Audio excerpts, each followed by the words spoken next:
All right, week 2 of the NFL season is here. Andy Gresh is back with us to preview Patriots at Steelers 1 o'clock on WPRI 12 on Sunday. He'll be with us, as always, before the game, 11:30 New England Nation on Fox Providence. Patriots wrap 10:30 p.m., wrapping everything up. Your just initial thoughts on the Patriots, kind of regrouping here, going through some things this week, placing Ty Montgomery on IR, Mac Jones practices. We didn't expect that on Wednesday. Then he doesn't practice Thursday due to illness. Just kind of working their way out, to get to week 2. Well, and the fact that the owner, apparently, according to reports, the owner of the team noticed that Kendrick Bourne wasn't out on the field. So throw that onto the pile in terms of everything. And this is a big week, quite honestly. It's a big week to bounce back, to show that this group has resiliency, but they got to take a step forward on offense, and it's really going to start with the offensive line. Mac Jones went from a questioned figure in New England to now a sympathetic figure in New England, because everybody's looking around and saying, man, nobody around him is helping him out. So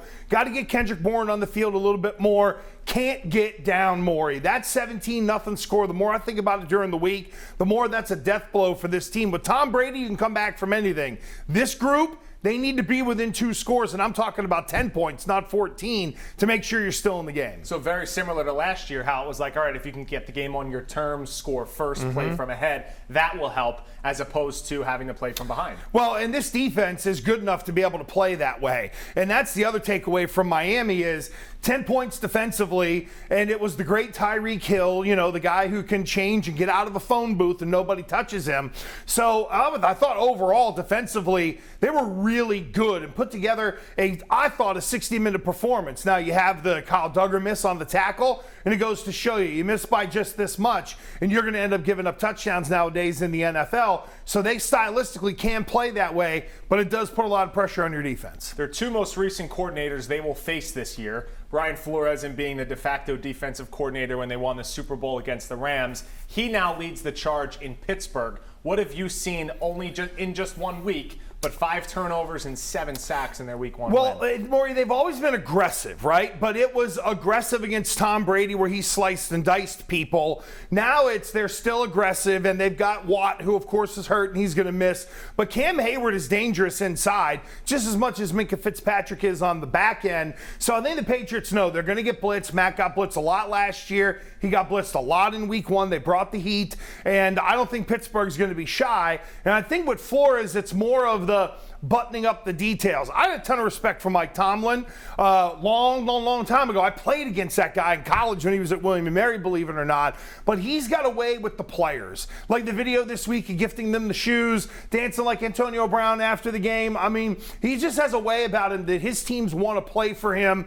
And I don't think there's a big margin, really, between the Patriots and the Steelers this week. So when you look at these 2 teams, do you see these 2 teams battling it out come November and December for a playoff spot? Is this a game where you could look back in a couple months from now and say, if we had that one, we'd have the tiebreaker? These AFC games are almost like, in hockey, they would say the 4-pointer. That's really what it is. It's almost like a win and a half, because it gives you that head-to-head tiebreaker, which in the AFC, I mean, think about it. Indianapolis already has a tie, so we're all going to be pulling our hair out later in the year, trying to figure out how they might factor in, a la the end of the season last year. But for New England, you can't go down 0-2 in the AFC. Look, they're a favorite. The expectation is for a lot of people that they should win this game. And you don't want to go as far to say it's a must win, but it's a can't lose.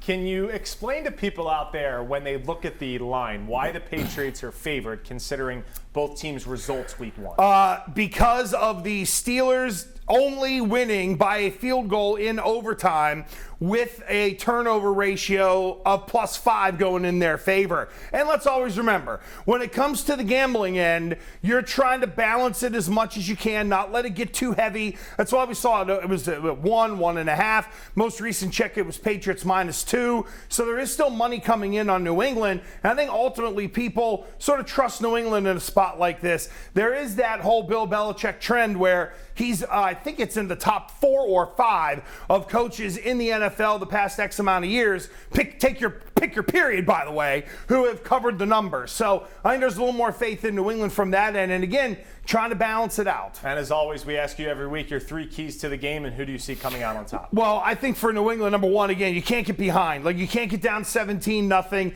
That's an absolute death blow. Got to run the ball. Got to establish some level of identity, and then don't let the crowd swallow you up. I think Mac can handle it. I worry about other guys being able to kind of handle that environment. Defensively, I think they'll be okay. And look, I think this is a 23-20 win for New England, but it's a tough game. Agita Central, get ready, have your Tums, get your Gingy ready to go. You're going to need it because it's Agita City this week. Acrisure Stadium, no more Heinz Field out in Pittsburgh. I hate it. I really do. I can't believe Isley's didn't do chip chopped ham. I grew up on that stuff. Yeah. Go down John Eagle and get chip chopped ham, $1.99 pound.